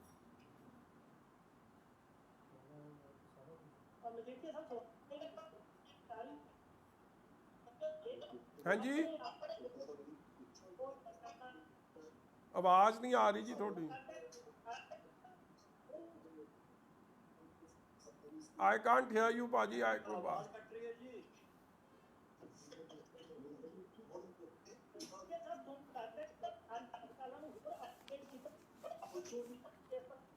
ਨਹੀਂ, ਤੁਹਾਡੀ ਆਵਾਜ਼ ਨਹੀਂ ਆ ਰਹੀ ਜੀ। ਇੱਕ ਬੰਦੇ ਦੀ ਪ੍ਰੋਬਲਮ ਹੈ ਜੀ। I can't. ਹਾਂਜੀ, for the sake of reputation ਮੈਂ ਇੱਕ ਗੱਲ ਕਰਦਾ, ਜੇ ਸਰਕਾਰ ਦੇ ਆਰਡਰ ਦੇ ਹਿਸਾਬ ਨਾਲ 14,000 ਰੁਪਏ ਚਾਰਜ ਕੀਤੇ ਗਏ ਹੁੰਦੇ, ਤਾਂ ਵੀ ਇਹਨਾਂ ਦਾ ਬਿੱਲ 6.5 ਲੱਖ ਤੋਂ ਵੱਧ ਨਹੀਂ ਬਣਨਾ ਚਾਹੀਦਾ ਸੀ। ਔਰ ਜੇ 21 ਦਿਨਾਂ 'ਚ ਜਿਵੇਂ ਆਮ ਕੋਵਿਡ ਦਾ ਮਰੀਜ਼ ਡਿਸਚਾਰਜ ਹੋ ਜਾਂਦਾ, ਤੇ 3 ਲੱਖ ਤੋਂ ਵੱਧ ਨਹੀਂ ਬਣਨਾ ਚਾਹੀਦਾ ਸੀ। 6.5 ਲੱਖ ਹੈ ਜੇ 48 ਦਿਨ ਰਹਿੰਦਾ, ਮਗਰ ਅੱਜ 21 ਲੱਖ ਦਾ ਬਿੱਲ ਬਣਾਤਾ। ਕਨੈਕਸ਼ਨ ਚਲੇ ਗਿਆ। ਸੋ ਇਹ ਦੱਸੋ ਕਿ ਲਗਾਤਾਰ ਹਰ ਰੋਜ਼ ਕੇਸ ਵੱਧਦੇ ਚਲੇ ਜਾ ਰਹੇ ਨੇ ਤੇ ਐਂ ਲੱਗ ਰਿਹਾ ਕਿ ਪੰਜਾਬ ਸਾਰੀਆਂ ਸਟੇਟਾਂ ਨੂੰ ਪਿੱਛੇ ਛੱਡਦੇ ਹੋਏ ਅੱਗੇ ਨਿਕਲਣ ਨੂੰ ਤਿਆਰ ਹੋ ਚੁੱਕਿਆ ਹੈਗਾ। ਦੇਖੋ ਕੱਲ 1492 ਜਿਹੜੇ ਕੇਸ ਸੀਗੇ ਪੋਜ਼ਿਟਿਵ ਆਏ ਨੇ ਤੇ 51 ਮੌਤਾਂ ਹੋਈਆਂ ਨੇ। ਕੀ ਲੱਗਦਾ ਕਿ ਸਰਕਾਰ ਦਾ ਫੇਲਿਅਰ ਹੈ, ਲੋਕਾਂ ਦਾ ਫੇਲਿਅਰ ਹੈ, ਜਾਂ ਲੋਕ ਸਮਝ ਨਹੀਂ ਪਾ ਰਹੇ ਹੈਗੇ? ਕੋਈ ਵਿਸ਼ਾਲ ਜੀ ਇੱਕ ਗੱਲ ਤਾਂ ਮੰਨ ਕੇ ਚੱਲੋ, ਕੱਲ ਤੁਸੀਂ ਸ਼ਾਇਦ ਦੇਖਿਆ ਨਹੀਂ, ਇੱਕ ਚੈਨਲ ਨੇ NDTV ਨੇ ਕੱਲ ਬੜਾ ਵੱਡਾ ਇੱਕ ਪ੍ਰੋਗਰਾਮ ਚਲਾਇਆ ਰਿਗਾਰਡਿੰਗ ਰੀਪਰੋਡਕਸ਼ਨ ਰੇਟ, ਮਤਲਬ ਕਿ ਇੱਕ ਬੰਦਾ ਕਿੰਨੇ ਬੰਦਿਆਂ ਨੂੰ ਇਨਫੈਕਟ ਕਰ ਰਿਹਾ। ਉਹ ਰੇਟ ਪੰਜਾਬ ਦਾ ਬਹੁਤ ਵੱਧ ਗਿਆ ਤੇ ਸੁਭਾਵਿਕ ਹੈ ਸਾਡੇ ਲੋਕਾਂ ਦੀ ਵੀ ਕਮੀ ਪੇਸ਼ੀ ਹੈ, ਸਰਕਾਰ ਦੀ ਵੀ ਹੈ। ਆਈ ਥਿੰਕ ਸਭ ਨੂੰ ਜ਼ਿੰਮੇਵਾਰੀ ਵਾਲਾ ਰੋਲ ਅਦਾ ਕਰਨਾ ਪੈਣਾ, ਨਹੀਂ ਤਾਂ ਰੇਟ ਬੜੀ ਤੇਜ਼ੀ ਨਾਲ ਵੱਧ ਰਿਹਾ ਔਰ ਹਸਪਤਾਲਾਂ 'ਚ ਤੁਹਾਨੂੰ ਬਿਸਤਰੇ ਨਹੀਂ ਮਿਲਣੇ। ਮੈਂ ਪਿਛਲੇ 3 ਦਿਨਾਂ ਦੇ ਕਈ ਕੋਵਿਡ ਦੇ ਮਰੀਜ਼ਾਂ ਵਾਸਤੇ ਫੋਨ ਕੀਤਾ ਹੈ, Max, Fortis, DMC, Rajindra hospital, Guru Nanak Dev ਹਸਪਤਾਲ, ਕਈ ਜਗ੍ਹਾ, ਔਰ ਮੈਨੂੰ ਜਿੱਥੋਂ ਖਬਰ ਆਈ ਕਈ ਜਗ੍ਹਾ ਬੈੱਡ ਨਹੀਂ ਮਿਲਿਆ, ਕਈ ਜਗ੍ਹਾ ਆਕਸੀਜਨ ਦੀ ਪ੍ਰੋਬਲਮ ਆਈ। ਇਸ ਲਈ ਪ੍ਰੋਬਲਮ ਥੋੜੀ ਸੀਵੀਅਰ ਹੋ ਰਹੀ ਹੈ, ਆਊਟ ਆਫ ਹੈਂਡ ਹੋ ਰਹੀ ਹੈ। This needs to be addressed quickly, ਨਹੀਂ ਤਾਂ ਮਰੀਜ਼ ਨੂੰ ਆਕਸੀਜਨ ਦੀ ਲੋੜ ਹੋਊਗੀ ਮਗਰ ਅੱਗੇ ਬਿਸਤਰਾ ਹੋਊਗਾ ਨਹੀਂ, ਆਕਸੀਜਨ ਅਵੇਲੇਬਲ ਨਹੀਂ ਹੋਗਾ। ਹਾਲਾਤ ਇਹ ਜੇ ਵੀ ਬਣ ਸਕਦੇ। ਲੇਕਿਨ ਜਿੱਥੇ ਸਾਹਿਬ ਲੋਕ ਵੀ ਜਿਸ ਤਰ੍ਹਾਂ ਮੰਤਰੀਆਂ ਵਿਧਾਇਕਾਂ ਨੂੰ ਕਰੋਨਾ ਹੋ ਰਿਹਾ, ਲੱਗਦਾ ਨਹੀਂ ਕਿ ਇਸ ਸਮੇਂ ਦੇ ਵਿੱਚ ਇਹ ਸਾਰੀ ਪਾਰਟੀਆਂ ਨੂੰ ਫੈਸਲਾ ਲੈਣਾ ਚਾਹੀਦਾ ਕਿ ਕੋਈ ਵੀ ਧਰਨੇ ਮੁਜ਼ਾਹਰੇ ਨਹੀਂ ਹੋਣੇ ਚਾਹੀਦੇ, ਕਿਉਂਕਿ ਹੁਣ ਮੰਤਰੀ ਤੇ ਵਿਧਾਇਕ ਵੀ ਜਿਹੜੇ ਹੈਗੇ ਨੇ ਬਹੁਤ ਜ਼ਿਆਦਾ ਚਪੇਟ ਦੇ ਵਿੱਚ ਆ ਰਹੇ। ਨਹੀਂ ਦੇਖੋ, ਅੱਜ ਅਸੀਂ ਤਾਂ 2-3 ਦਿਨ ਪਹਿਲਾਂ ਇਸ ਗੱਲ ਤੇ ਫੈਸਲਾ ਜ਼ਰੂਰ ਕੀਤਾ ਆਪਸ 'ਚ।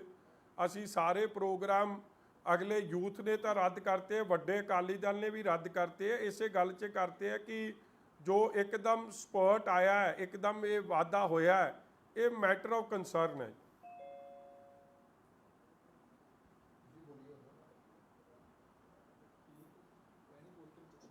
ਐਨੀ ਕੁਐਸਚਨ ਜੀ? ਹੋਰ ਹੈਲੋ, ਹਾਂਜੀ ਹਾਂਜੀ ਹੈਲੋ, ਆ ਰਹੀ ਜੀ? ਆਵਾਜ਼ ਨਹੀਂ ਆ ਰਹੀ ਜੀ। ਆ ਰਹੀ ਹੈ ਜੀ ਹੁਣ? ਆਵਾਜ਼ ਨਹੀਂ ਆ ਰਹੀ ਸੀ। ਆ ਰਹੀ ਹੈ, ਹੁਣ ਆਈ ਹੈ ਜੀ। ਹਾਂਜੀ ਹਾਂਜੀ ਦੇਖੋ ਗਗਨਦੀਪ ਜੀ, ਜਿਹੜਾ ਤੁਹਾਡਾ ਸਵਾਲ ਸੀ,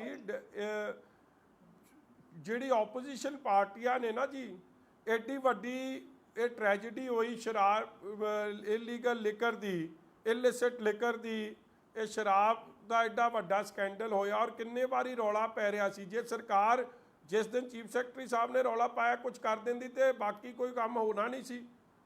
100 ਤੋਂ ਵੱਧ ਬੰਦਾ ਇੱਕ ਜ਼ਿਲ੍ਹੇ 'ਚ ਮਰ ਗਿਆ, 200 ਤੋਂ ਵੱਧ ਬੰਦੇ ਮਰ ਗਏ, ਤੇ ਸੁਭਾਵਿਕ ਹੈ ਫਿਰ ਆਪੋਜੀਸ਼ਨ ਪਾਰਟੀਆਂ ਚੁੱਪ ਕਿਵੇਂ ਬੈਂਦੀਆਂ। ਮਗਰ ਫਿਰ ਵੀ ਅਸੀਂ ਹੁਣ ਮਨ ਬਣਾਇਆ ਕਿ ਅਸੀਂ ਆਪਦੀ ਸਾਰੀ ਐਕਟੀਵਿਟੀਜ਼ ਗਰਾਊਂਡ ਦੀ ਕਟੇਲ ਕਰ ਰਹੇ ਹਾਂ, ਕਿਉਂਕਿ ਅਸੀਂ ਵੀ ਮਹਿਸੂਸ ਕਰ ਰਹੇ ਹਾਂ ਕਿ ਪਿਛਲੇ 3-4 ਦਿਨਾਂ 'ਚ ਬਹੁਤ ਜ਼ਿਆਦਾ ਸਪਾਈਕ ਆਈ ਹੈ ਇਨ ਕੇਸਿਸ। ਅੱਜ ਤਾਂ ਕਾਂਗਰਸ ਹੀ ਲੱਗੀ ਹੋਈ ਹੈ ਜੀ, ਯੂਥ ਕਾਂਗਰਸ ਨੇ ਅੱਜ ਫੇਰ ਧਰਨਾ ਦਿੱਤਾ ਸ਼ਮਸ਼ੇਰ ਸਿੰਘ ਦੂਲੋ ਦੇ ਘਰ ਦੇ ਬਾਹਰ। ਵਿਸ਼ਾਲ ਜੀ, ਮੈਂ ਨਾ ਅੱਜ ਕੋਈ ਸੋਚਣਾ ਚਾਹੀਦਾ। ਦੇਖੋ ਬਿਲਕੁਲ ਸੋਚਣਾ ਚਾਹੀਦਾ ਜੀ। ਉਹਨਾਂ ਦੀ ਤਾਂ ਅੰਦਰੂਨੀ ਲੜਾਈ ਚੱਲ ਰਹੀ ਹੈ, ਕਿਉਂਕਿ ਦੂਲੋ ਸਾਹਿਬ ਤੇ ਬਾਜਵਾ ਜੀ ਕਾਂਗਰਸ ਦੇ MLA ਜੋ ਮਿਲੀ ਭੁਗਤਣ ਵਾਲੇ ਸ਼ਰਾਬ ਦਾ ਕਾਰੋਬਾਰ ਚਲਾ ਰਹੇ ਆ, ਲੋਕਾਂ ਦੀ ਜ਼ਿੰਦਗੀ ਨਾਲ ਖੇਡ ਰਹੇ, ਉਹਨੂੰ ਐਕਸਪੋਜ਼ ਕਰ ਰਹੇ। ਮਗਰ ਅੱਜ ਮੇਰਾ ਮਕਸਦ ਤੁਹਾਡੇ ਕੋਲ ਆਉਣ ਦਾ, ਦੇਖੋ ਕਰੋਨਾ ਦੀ ਬੜੀ ਸੀਰੀਅਸ ਲੜਾਈ ਹੈ। ਰੱਬ ਨਾ ਕਰੇ ਤੁਹਾਡੇ ਮੇਰੇ 'ਚੋਂ ਕੋਈ ਉਸ ਜਗ੍ਹਾ 'ਚ ਹੋਵੇ। ਦੇਖੋ 21 ਲੱਖ ਦੇਣਾ ਕੋਈ ਸੌਖੀ ਗੱਲ ਨਹੀਂ ਹੈ। ਇਹਨਾਂ ਸਾਰਾ ਪਰਿਵਾਰ, ਇਹਨਾਂ ਦਾ ਸਾਰੀ ਕਮਾਈ ਇਹਨਾਂ ਨੇ ਲਾਤੀ ਆਪਦੇ ਬਜ਼ੁਰਗਾਂ ਨੂੰ ਸਿਹਤਮੰਦ ਕਰਨ ਵਾਸਤੇ। ਬਜ਼ੁਰਗਾਂ ਦੀ ਡੈਥ ਹੋ ਗਈ ਹੈ, ਬਜ਼ੁਰਗ ਰਹੇ ਨਹੀਂ, 21 ਲੱਖ ਰੁਪਏ ਬਿੱਲ ਪੇ ਕੀਤਾ। ਅੱਜ ਇਹ ਚਿੰਤਾ ਕਰਨ ਦਾ ਕੰਮ ਹੈ ਕਿ ਕੀ ਜਿਹੜੇ ਪ੍ਰਾਈਵੇਟ ਹਸਪੀਟਲ ਜਾਂ ਡਾਕਟਰ ਅਵਤਾਰ ਵਰਗੇ, ਅਮਨਦੀਪ ਮੈਡੀਸਿਟੀ ਲੋਕਾਂ ਨੂੰ ਇਸ ਤਰੀਕੇ ਨਾਲ ਐਕਸਪਲੋਇਟ ਕਰ ਰਹੇ ਆ, ਜਾਨਵਰਾਂ ਤੋਂ ਮਾੜਾ ਹਾਲ ਰਵੱਈਆ ਉਹਨਾਂ ਨਾਲ ਕੀਤਾ ਜਾ ਰਿਹਾ। ਉਹਨਾਂ ਦੇ ਲਾਇਸੈਂਸ ਰੱਦ ਹੋਣੇ ਚਾਹੀਦੇ ਕਿ ਨਹੀਂ ਹੋਣੇ ਚਾਹੀਦੇ? ਇਹ ਮੁਹਿੰਮ ਚਲਾਉਣ ਦੀ ਲੋੜ ਹੈ ਕਿ ਇਹ ਜਿਹਾਂ ਦੇ ਲਾਇਸੈਂਸ ਰੱਦ ਹੋਵੇ, ਇਹਨਾਂ ਤੇ ਕਾਰਵਾਈ ਹੋਵੇ, ਕ੍ਰਿਮੀਨਲ ਨੈਗਲੈਕਟ ਦਾ ਪਰਚਾ ਦਰਜ ਹੋਵੇ ਕਿ ਗਾਂ ਕੋਈ ਇਹੋ ਜਿਹੀ ਹਿੰਮਤ ਨਾ ਕਰੇ ਇਹ ਜਿਹਾ ਖਿਲਵਾੜ ਕਿਸੇ ਦੀ ਜ਼ਿੰਦਗੀ ਨਾਲ ਕਰਨ ਦਾ। ਔਰ ਜਿਹੜੇ ਡਾਕਟਰ ਚੰਗਾ ਕੰਮ ਕਰ ਰਹੇ ਆ ਉਹਨਾਂ ਦਾ ਸਨਮਾਨ, ਉਹਨਾਂ ਦਾ ਹਰ ਤਰੀਕੇ ਦਾ ਮਾਣ ਸਤਿਕਾਰ ਆਦਰ ਸਾਨੂੰ ਸਭ ਨੂੰ ਐਜ਼ ਅ ਸੋਸਾਇਟੀ ਕਰਨਾ ਚਾਹੀਦਾ, ਬਿਕੋਜ਼ ਦੇ ਆਰ ਆ ਫਰੰਟ ਲਾਈਨ ਵਾਰੀਅਰਸ। ਠੀਕ ਹੈ ਜੀ। ਸੈਸ਼ਨ ਆ ਰਿਹਾ ਇੱਕ ਦਿਨ ਦਾ, opposition ਦਾ ਕਿਸ ਤਰ੍ਹਾਂ ਦਾ ਰੋਲ ਰਹੇਗਾ, ਕਿਉਂਕਿ ਮੁੱਦੇ ਕਾਫੀ ਨਾ ਸੈਸ਼ਨ ਇੱਕ ਦਿਨ ਦਾ ਹੈ। ਬ੍ਰਦਰ ਜੀ, ਪਹਿਲੀ ਗੱਲ ਤਾਂ ਇੱਕ ਦਿਨ ਦੇ ਸੈਸ਼ਨ ਨੇ ਇੱਕ ਗੱਲ ਤਾਂ ਸਪਸ਼ਟ ਕਰਤੀ ਕਿ ਕਾਂਗਰਸ ਸਾਰੇ ਮੁੱਦਿਆਂ ਤੋਂ ਭੱਜ ਗਈ ਹੈ। ਹੁਣ ਜੇ ਐਮਐਲਏ ਕਈਆਂ ਪੋਜ਼ਿਟਿਵ ਆ ਗਏ ਆ, ਕਾਂਗਰਸ ਦੇ ਹੋਰ ਪਾਰਟੀਆਂ ਦੇ ਸਾਡੇ ਮੈਨੂੰ ਲੱਗਦਾ ਆਲਮੋਸਟ ਗਿਣਤੀ ਆ 7 ਤੋਂ 10 ਐਮਐਲਏ ਜਿਹੜੇ ਪੋਜ਼ਿਟਿਵ ਆ ਗਏ। ਜਿਹੜਾ ਬਾਕੀ ਦਾ ਜਿਨ੍ਹਾਂ ਦਾ ਟੈਸਟ ਹੋਣਾ ਹੈ 10 ਵੀ ਐਮਐਲਏ ਜੇ ਗੈਰ ਹਾਜ਼ਰ ਹੋ ਗਏ ਤੇ ਸੈਸ਼ਨ ਅੱਧਾ ਤਾਂ ਵੈਸੇ ਹੀ ਰਹਿ ਜਾਣਾ। ਔਰ ਇੱਕ ਦਿਨ ਦੇ ਸੈਸ਼ਨ 'ਚ ਜਾਓ ਨਾ ਜਾਓ, ਇਟਸ ਜਸਟ ਅ ਫਾਰਮੈਲਿਟੀ। ਉਹਨਾਂ ਦੀ ਕਨਸਟੀਟਿਊਸ਼ਨਲ ਆਬਲੀਗੇਸ਼ਨ ਹੈ, ਕਾਂਗਰਸ ਤਾਂ ਉਹ ਪੂਰਾ ਕਰ ਰਹੀ ਹੈ। ਲੋਕਾਂ ਦੇ ਵਾਸਤੇ, ਲੋਕਾਂ ਦੇ ਮੁੱਦੇ ਚੱਕਣ ਵਾਸਤੇ ਸੈਸ਼ਨ ਹੁੰਦੇ, ਉਹ ਤਾਂ ਚੁੱਕ ਹੀ ਨਹੀਂ ਸਕਦੇ। ਸਵੇਰੇ ਕੌਬੀਚਰੀ ਹੋਣੀ ਹੈ, ਸ਼ੋਕ ਮਤੇ ਆਉਣੇ ਆ, ਤੇ ਦੂਜੇ ਸੈਸ਼ਨ ਦੂਜੇ ਹਾਫ 'ਚ 3 ਘੰਟੇ 'ਚ ਤੁਸੀਂ ਕਿਹੜੇ ਕਿਹੜੇ ਮੁੱਦੇ ਚੁੱਕਦੇ ਹੋਗੇ? ਰੌਲੇ ਗੋਲੇ 'ਚ ਮੁੱਕ ਜਾਣਾ। ਔਰ ਕਾਂਗਰਸ ਸਰਕਾਰ ਦੀ ਇਹੀ क्षमता ਕਿ ਰੌਲੇ ਗੋਲੇ 'ਚ ਮੁਕਾ ਦਿਓ। ਉੱਥੇ ਤਾਂ ਕਿੱਡੇ ਸੀਰੀਅਸ ਇਸ਼ੂਜ਼ ਨੇ, ਆ ਕੋਵਿਡ ਦੇ, ਆ ਪ੍ਰਾਈਵੇਟ ਹਸਪਤਾਲ ਜੋ ਕੁਝ ਕਰ ਰਹੇ ਆ ਉਹਨਾਂ ਦੇ ਬਾਰੇ, ਇਹ ਚੀਜ਼ਾਂ ਬੜੇ ਮੁੱਦੇ ਨੇ ਜੀ। ਸ਼ਰਾਬ ਦਾ ਕੰਮ, CBI ਦੀ ਇਨਕੁਆਇਰੀ, ਸਰਕਾਰੀ ਮੁਲਾਜ਼ਮਾਂ ਨੂੰ ਭੱਤੇ ਨਾ ਮਿਲਣਾ, ਬੜੇ ਇਹੋ ਜਿਹੇ ਗੰਭੀਰ ਮੁੱਦੇ ਖੜੇ ਹੋਏ ਆ ਜਿਹਦੇ ਕੋਈ ਐਡਰੈਸ ਕਰਨ ਦਾ ਸਮਾਂ ਹੀ ਨਹੀਂ ਹੋਣਾ। ਮਜੀਠੀਆ ਸਾਹਿਬ, ਤੁਹਾਨੂੰ ਲੱਗਦਾ ਕਿ ਸੰਵਿਧਾਨਕ ਜ਼ਰੂਰਤ ਹੀ ਪੂਰੀ ਕੀਤੀ ਜਾ ਰਹੀ ਹੈ? ਸ਼ਰਾਬ ਕਾਂਡ ਤੋਂ ਕਿਤੇ ਨਾ ਕਿਤੇ ਸਰਕਾਰ ਭੱਜਦੀ ਹੋਈ ਨਜ਼ਰ ਆ ਰਹੀ ਹੈ। ਅਗਰ ਇੱਕ ਦਿਨ ਦਾ ਸੈਸ਼ਨ ਬੁਲਾਇਆ ਜਾ ਰਿਹਾ, ਇਹਦੇ ਪਿੱਛੇ ਸੰਵਿਧਾਨਕ ਜ਼ਰੂਰਤ ਵੀ ਹੈ ਤੇ ਪਲੱਸ ਸ਼ਰਾਬ ਕਾਂਡ ਦਾ ਜੋ ਵੱਡੇ ਬਹੁਤ ਜ਼ਿਆਦਾ ਮੌਤਾਂ ਹੋਈਆਂ ਨੇ, ਉੱਥੋਂ ਵੀ ਕਿਤੇ ਨਾ ਕਿਤੇ ਸਰਕਾਰ ਭੱਜ ਰਹੀ ਹੈ। ਜਵਾਬ ਨਹੀਂ ਸੰਵਿਧਾਨ ਸਭਾ ਦੇ ਵਿੱਚ ਦੇਣਾ ਚਾਹੁੰਦੀ ਸਰਕਾਰ। ਬਿਲਕੁਲ ਜੀ, ਕੱਲੀ ਜਿਹੜੀ ਉਹਨਾਂ ਦੀ ਕਨਸਟੀਟਿਊਸ਼ਨਲ ਆਬਲੀਗੇਸ਼ਨ ਹੈ, ਸੰਵਿਧਾਨਿਕ ਮਜਬੂਰੀ ਹੈ, ਉਸ ਨੂੰ ਹੀ ਪੂਰਾ ਕਰ ਰਿਹਾ ਜਿਹੜਾ 6 ਮਹੀਨੇ ਬਾਅਦ ਸੈਸ਼ਨ ਬੁਲਾਉਣਾ ਪੈਂਦਾ। ਲੋਕਾਂ ਦੇ ਮਸਲਿਆਂ ਵਾਸਤੇ ਨਹੀਂ ਬੁਲਾਇਆ ਗਿਆ ਇਹ ਸੈਸ਼ਨ। ਲੋਕਾਂ ਦੇ ਦਰਦ ਨੂੰ ਸੁਣਨ ਵਾਸਤੇ, ਸੁਲਝਾਉਣ ਵਾਸਤੇ ਨਹੀਂ ਬੁਲਾਇਆ ਗਿਆ ਇਹ ਸੈਸ਼ਨ ਕਾਂਗਰਸ ਵੱਲੋਂ। ਇਹ ਕੱਲਾ ਕਨਸਟੀਟਿਊਸ਼ਨਲ ਆਬਲੀਗੇਸ਼ਨ ਪੂਰੀ ਕਰਨ ਵਾਸਤੇ। ਔਰ ਮੇਰਾ ਜੋ ਪਰਸਨਲ ਰਾਏ ਹੈ, ਮੇਰੀ ਪਾਰਟੀ ਦੀ ਨਹੀਂ ਹੈ, ਇਹ ਜਿਹਾ ਸੈਸ਼ਨ ਦਾ ਤਾਂ ਮੈਂ ਬਾਈਕਾਟ ਹੀ ਸ਼ਾਇਦ ਕਰ ਦਿਆਂ, ਕਿਉਂਕਿ ਇਹ ਬੇਇਨਸਾਫੀ ਹੈ ਪੰਜਾਬ ਦੇ ਲੋਕਾਂ ਨਾਲ। ਪੰਜਾਬ ਦੀ ਇਹ ਬਿਲਕੁਲ ਲੋਕਾਂ ਦੀ ਜੇ ਸੈਸ਼ਨ 'ਚ ਸੁਣਵਾਈ ਨਹੀਂ ਹੋਣੀ, ਉਹ ਸੈਸ਼ਨ ਤੇ ਜਾ ਕੇ ਅਸੀਂ ਕਿਸ ਮੂੰਹ ਨਾਲ ਹਿੱਸਾ ਬਣਨਾ? ਫਿਰ ਸਾਡੇ ਤੇ ਇਹੀ ਇਲਜ਼ਾਮ ਲੱਗੂਗਾ ਕਿ ਜੀ ਉੱਥੇ ਰੌਲਾ ਪਾ ਕੇ ਆ ਗਏ, ਹੋਰ ਕਰਾਂਗੇ ਕੀ ਜੀ? ਮਜੀਠੀਆ ਸਾਹਿਬ, 117 ਵਿਧਾਇਕ ਹੈ, 117 ਵਿਧਾਇਕਾਂ ਦੇ ਹਲਕਿਆਂ ਦੇ ਆਪਣੇ ਬਹੁਤ ਸਾਰੇ ਸਵਾਲ ਇੱਕ ਦਿਨ ਦੇ ਵਿੱਚ ਸਵਾਲ ਕਿਵੇਂ ਪੂਰੇ ਕਰਨਗੇ? ਕਿਵੇਂ ਲੋਕਾਂ ਦੇ ਮੁੱਦੇ, ਇੰਨੇ ਲੱਖਾਂ ਲੋਕਾਂ ਨੂੰ ਨੁਮਾਇੰਦੇ ਚੁਣ ਕੇ ਆਉਂਦੇ ਨੇ, ਕਿਵੇਂ ਪੂਰੇ ਕਰਨਗੇ? ਲੱਗਦਾ ਕਿ ਪੂਰੇ ਹੋ ਸਕਦੇ? ਸਰਕਾਰ ਸਵਾਲ ਦੇਣ ਤੋਂ ਭੱਜ ਰਹੀ ਆ ਜੀ। ਸਰਕਾਰ ਚਾਹੁੰਦੀ ਨਹੀਂ ਕਿ ਕੋਈ ਸਾਨੂੰ ਸਵਾਲ ਪੁੱਛੇ। ਇਹ ਸੈਸ਼ਨ ਸਵਾਲਾਂ ਵਾਸਤੇ ਨਹੀਂ ਬਣਾਇਆ, ਇਹ ਸੈਸ਼ਨ ਲੋਕਾਂ ਦੇ ਵਾਸਤੇ ਨਹੀਂ ਹੈ। ਇਹ ਸੈਸ਼ਨ ਕੱਲਾ ਤੇ ਕੱਲਾ ਕਨਸਟੀਟਿਊਸ਼ਨਲ ਆਬਲੀਗੇਸ਼ਨ ਪੂਰੀ ਕਰਨ ਵਾਸਤੇ ਕਾਂਗਰਸ ਨੇ ਸੱਦਿਆ। ਇਹਦੇ 'ਚ ਇੱਕ ਤੁਹਾਨੂੰ ਲੱਗ ਨਹੀਂ ਰਿਹਾ ਹੈਗਾ ਕਿ ਜਿਹੜਾ ਕੋਵਿਡ ਹੈਗਾ, ਕੋਵਿਡ ਦੇ ਉੱਤੇ ਬਹਿਸ ਹੋਣੀ ਚਾਹੀਦੀ ਸੀਗੀ। ਲਗਾਤਾਰ ਹੀ ਮੌਤਾਂ ਦੀ ਆંકੜਾ ਵੀ ਵੱਧਦਾ ਜਾ ਰਿਹਾ, ਪੇਸ਼ੈਂਟ ਵੱਧਦੇ ਜਾ ਰਹੇ ਨੇ, ਤੇ ਪਹਿਲਾ ਸੈਸ਼ਨ ਹੈਗਾ ਕੋਵਿਡ ਦੇ ਦੌਰਾਨ ਅਲੱਗ-ਅਲੱਗ ਤੁਹਾਨੂੰ ਬੁਲਾਇਆ ਵੀ ਜਾਊਗਾ, ਅਲੱਗ-ਅਲੱਗ ਸੀਟਾਂ। ਵਿਸ਼ਾਲ ਜੀ ਬੇਨਤੀ ਹੈ ਕਿ ਪੰਜਾਬ ਦੇ ਲੋਕਾਂ ਦਾ, ਪੰਜਾਬ ਦੀ ਵਿਧਾਨ ਸਭਾ ਤੇ ਹੱਕ ਪੰਜਾਬ ਦੇ ਲੋਕਾਂ ਦਾ ਹੈ। ਅਸੀਂ ਉਹਨਾਂ ਦੇ ਕੱਲਾ ਨੁਮਾਇੰਦੇ ਆ, ਉਹਨਾਂ ਦੇ ਬੁਲਾਰੇ ਕਹਿ ਲਓ, ਸਪੋਕਸਪਰਸਨ ਕਹਿ ਲਓ।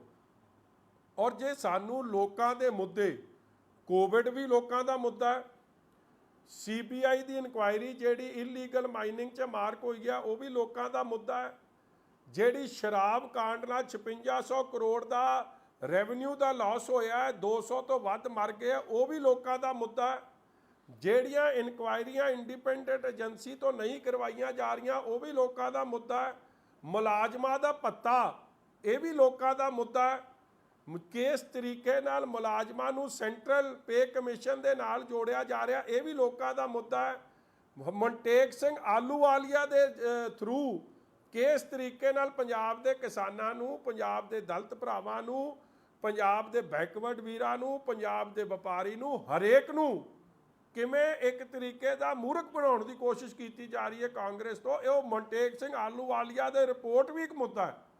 ਸੋ ਮੁੱਦੇ ਬੜੇ ਨੇ। ਔਰ ਤੁਸੀਂ ਇਹ ਗੱਲ ਨੂੰ ਸਮਝਦੇ ਹੋ ਕਿ ਜੇ ਅੱਧੇ ਮੈਂਬਰ ਕਰੋਨਾ ਕਰਕੇ ਨਹੀਂ ਆਉਣਗੇ, ਇੱਕ ਦਿਨ ਦੇ ਸੈਸ਼ਨ ਦਾ ਤੁਸੀਂ ਅਸੀਂ ਜਾ ਕੇ ਉੱਥੇ ਕੀ ਗੱਲ ਕਰਾਂਗੇ, ਉੱਥੇ ਗੱਲ ਹੀ ਕੋਈ ਨਹੀਂ ਸੁਣਨੀ, ਰੌਲਾ ਗੌਲੇ 'ਚ ਸੈਸ਼ਨ ਮੁੱਕ ਜਾਣਾ ਹੈ। ਕਾਂਗਰਸ ਚਾਹੁੰਦੀ ਇਹ ਕੁਛ, ਔਰ ਕਿਵੇਂ ਇਹ ਪ੍ਰਾਈਵੇਟ ਹਸਪਤਾਲ ਲੋਕਾਂ ਦੀ ਜ਼ਿੰਦਗੀ ਨਾਲ ਖੇਡ ਰਹੇ, ਇਹ ਵੀ ਇੱਕ ਮੁੱਦਾ ਹੈ। ਠੀਕ ਹੈ ਜੀ, ਸਾਰਿਆਂ ਦਾ ਧੰਨਵਾਦ ਜੀ, ਬਹੁਤ ਬਹੁਤ ਥੈਂਕ ਯੂ, ਬਹੁਤ ਬਹੁਤ। ਔਰ ਮੈਂ ਆਸ ਕਰੂੰਗਾ ਕਿ ਅੱਜ ਸਾਡੇ ਸਤਿਵਿੰਦਰ ਸਿੰਘ ਜੀ ਦੇ ਪਰਿਵਾਰ ਨੂੰ, ਪਰਮਿੰਦਰ ਜੀ ਨੂੰ, ਰਾਜਵਿੰਦਰ ਜੀ ਨੂੰ, ਜਿਨ੍ਹਾਂ ਨੂੰ ਅੱਗੇ ਬੜੀ ਮਾਰ ਪਈ ਹੈ, ਕਿ ਇਹਨਾਂ ਨੂੰ ਇਨਸਾਫ ਦਿਵਾਉਣ ਦਾ ਕੰਮ ਤੁਸੀਂ ਜ਼ਰੂਰ ਕਰੋਗੇ। ਇਹ ਦੋਵਾਂ ਦੀ ਹੱਥ ਜੋੜ ਕੇ ਤੁਹਾਡੇ 'ਚ ਇਹ ਬੇਨਤੀ ਹੈ ਮੀਡੀਆ ਦੇ, ਡੈਮੋਕ੍ਰੇਸੀ ਦੇ ਚੌਥੇ ਥੰਮ ਨੂੰ, ਕਿ ਤੁਸੀਂ ਇਹਨਾਂ ਨੂੰ ਇਨਸਾਫ ਜ਼ਰੂਰ ਦਿਵਾਓਗੇ। Thank you.